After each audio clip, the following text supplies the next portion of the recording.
मुझे एक बात बताए कि जो ग्रह हैं हमारे सूर्य, चंद्रमा, राहु, केतु जी, ये हमसे क्यों रूठ जाते हैं बार बार? ये ग्रह किसके कारण प्राप्त हुए? नहीं पता, आप बताओ। शरीर से ही ना। जी। शरीर किससे प्राप्त हुआ? माता पिता से। माँ पिता से ना। माँ पिता कौन है? पिता सूर्य, माँ चंद्रमा। अच्छा। सारे ग्रहों की जो शक्ति है वो कहाँ से प्राप्त होती है? सूर्य से। जी। चंद्रमा से। जी।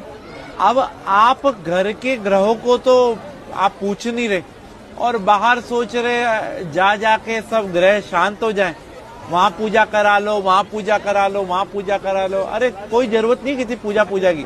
अगर आप अपने माँ पिता को प्रणाम करते हैं ना और उनकी सेवा करते हैं तो आपको किसी भी पूजा की जरूरत नहीं है। मतलब जो बाहर दान पुण्य करता है, किसी गरीब को, किसी नीडी को खिला रहा है, और घर में माता पिता को नहीं पूछ रहा, तो कोई फायदा नहीं दान पुण्य का भी। क्या फायदा ये तो बताओ। और मंदिर गुरुद्वारे जाने का भी कोई फायदा कोई फायदा नहीं। भाई सबसे पहले भगवान कौन है? माता पिता। जिसने अपने माँ पिता की सेवा कर ली उसने सब कुछ जीत लिया। अगर वो अपने माँ पिता की सेवा नहीं कर सकते तो उनका कोई भी दान व्यर्थ है। आज जो गणेश जी अग्रसर हैं, सबसे पहले उन्हीं की पूजा होती है। क्यों? उन्हें ब्रह्मांड के 3 चक्कर की जगह माँ पिता की परिक्रमा कर ली थी। तो हम कैसे खुश कर सकते हैं अगर कोशिश करना चाहे कोई बच्चा? भाई अपने माँ पिता से पूछो उनको कहाँ जाने की इच्छा है।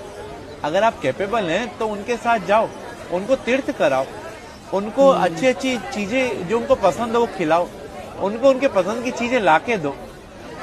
पिता तो फिर भी एक बार वो कह देगा बेटा ये नहीं, ये ला दे, ये नहीं। माँ को कुछ नहीं चाहिए, माँ को तो ही चाहिए उसका बेटा उसकी सुन ले। हाँ। तो हम लोग अगर अपने माँ पिता के साथ समय बिताएंगे ना तो उनका अनुभव, और अनुभव से बड़ा कोई भी टीचर नहीं होता। और आज के टाइम में यही विपरीत हो रहे हैं सब। सास ससुर को और बहू को प्यार करते हैं, बेचारी माँ जिसने जन्म दिया उसे जयराम जी की कर देते हैं। जिसके कारण सास ससुर और बीवी मिली है, सब मिले, उसको हम भूल रहे हैं। उसको हम भूल रहे हैं। तो यही हमारे असली कर्म है, बस बाकी सब ढोंग है। हमारा तो कर्म ही सिर्फ अपने माँ पिता की सेवा है, अपने माँ पिता और गुरु।